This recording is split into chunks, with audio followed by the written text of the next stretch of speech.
En esta nueva mañana de sábado, agradecemos a todos los que nos escuchan y nos siguen. Estuvimos ayer en la Feria del Libro y encontramos antiguos amigos de cuando estábamos en Radio Nacional. Este programa lleva ya 10 años. En su momento fuimos censurados en Radio Nacional, así que estamos ahora en la M690. El programa Horizonte Sur pretende ser la voz del Grupo de Reflexión Rural, que tiene varias páginas, fundamentalmente la página del Grupo de Reflexión Rural, www.grr.org.ar. Y actualmente el programa está dependiendo de un grupo de amigos que aporta su pequeño esfuerzo cada mes para que podamos estar en el aire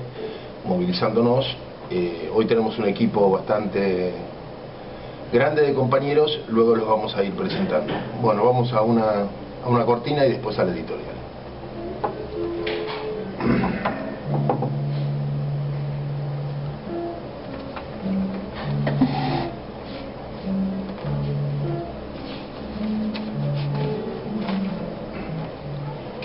Bien, en los últimos meses, algunas denuncias resonantes sobre las presuntas bóvedas existentes en la privacidad doméstica de los más altos niveles de gobierno, así como pormenorizados detalles acerca del traslado de bolsos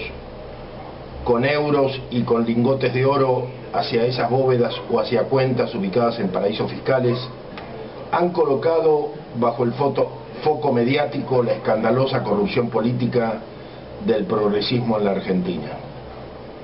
No queremos de manera alguna desmerecer esos trabajos investigativos de cierto periodismo,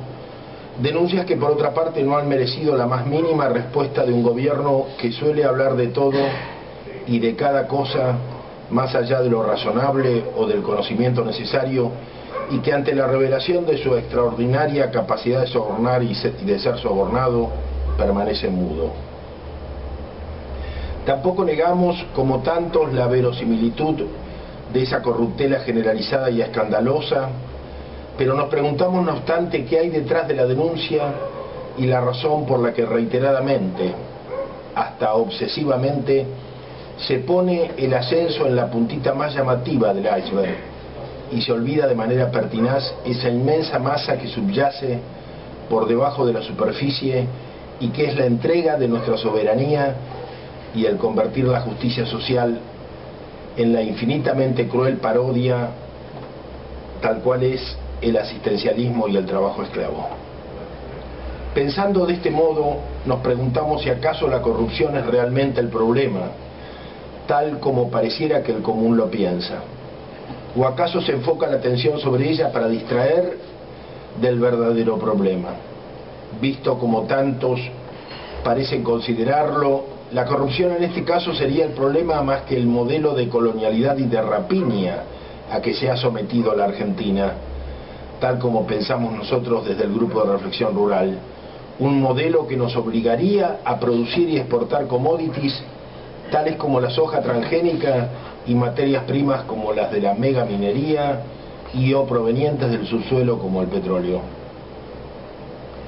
Estas masivas manifestaciones a las que reiteradamente asistimos, manifestaciones contra la corrupción y contra la inseguridad reinante, y lamentablemente eso de reinante es cada día menos una expresión literaria y más una peligrosa muestra de nuestra pérdida de soberanía como ciudadanos. Vuelvo atrás, esa capacidad de protesta contra la corrupción y contra la inseguridad amenaza con repetir en los sectores medios que cacerolean o que forman la opinión pública contestataria y disconforme, el tomar caminos que ya se ensayaron en su época con el Chacho Álvarez y con el Frente Grande y que fueron un rotundo fracaso. No solo consideramos que esos caminos no llevan a ninguna parte, sino que cuando llevan a alguna parte se trata de que conducen a lo mismo, ya que muchas de esas protestas contienen demasiada carga de envidia por lo que otros pueden saquear del Estado, mientras somos nosotros, los de a pie, los que pagamos impuestos, para que ellos nos roben descaradamente. No en vano el grueso de aquellos dirigentes que formaron los cuadros de la Alianza se cuentan hoy entre los principales funcionarios del actual gobierno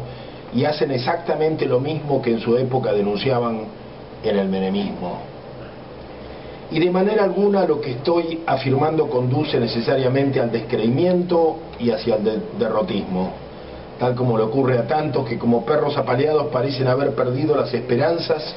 en un cambio posible y en una Argentina distinta, en que la política vuelva a ser un acto de servicio que se guíe por los supremos valores del patriotismo. Todo lo contrario, lo que afirmamos es que hay una urgencia en que reflexionemos en cuál es la verdadera corrupción, cuál es la corrupción con mayúsculas, que es la entrega de la soberanía, y cuál la otra, la más pequeña y personal,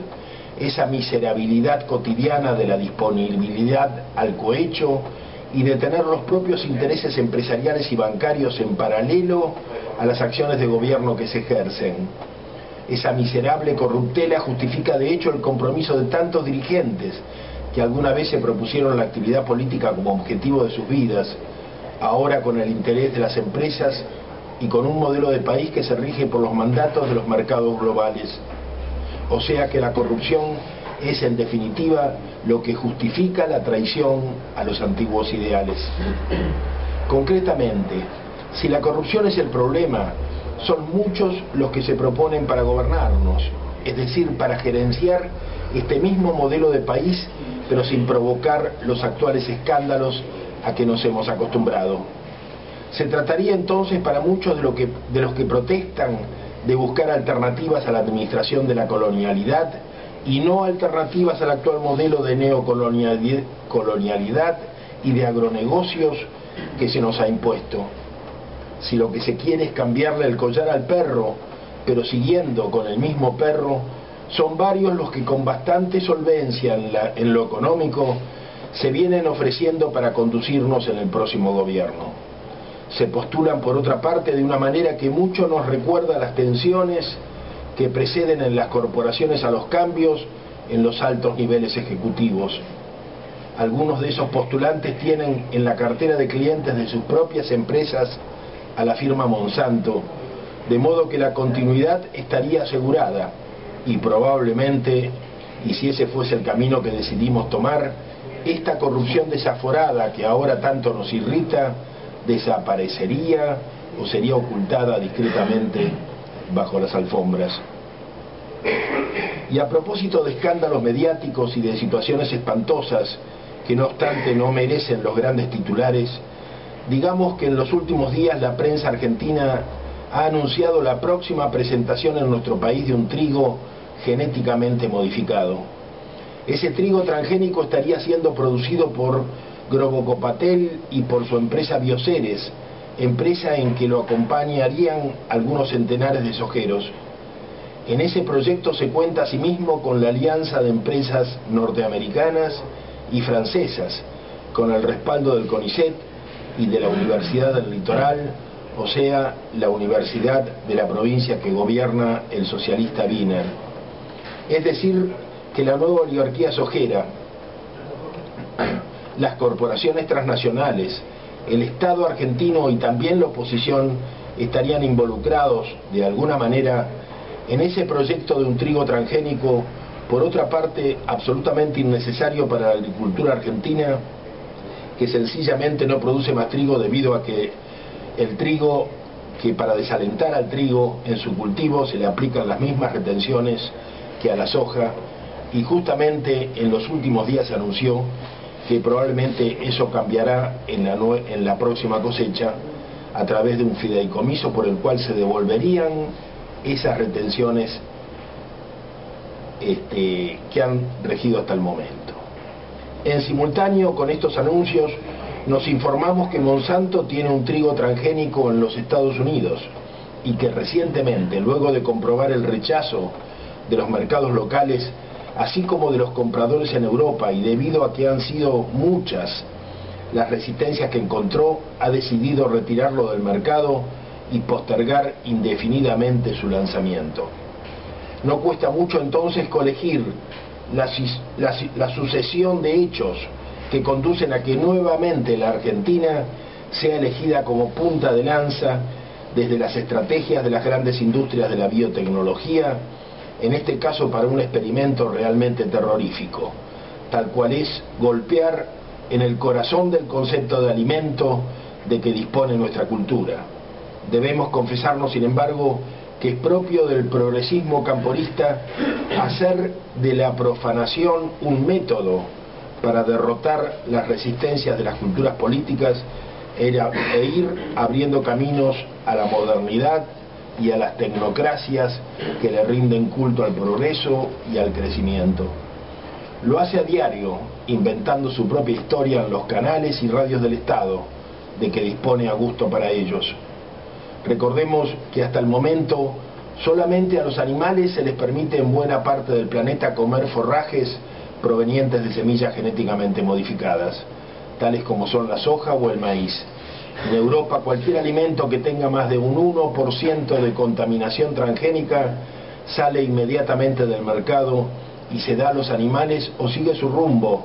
hacia mercados del tercer mundo a los que no les preocupa lo que comen sus propias poblaciones. ¿Qué ocurrirá ahora, nos preguntamos, cuando se proponga un trigo transgénico? Cuando el pan, que constituye uno de los alimentos más antiguos y más emblemáticos de lo que la humanidad considera comida, se haya convertido en transgénico. ¿Qué ocurrirá, nos preguntamos, en la conciencia de tantos millones de fieles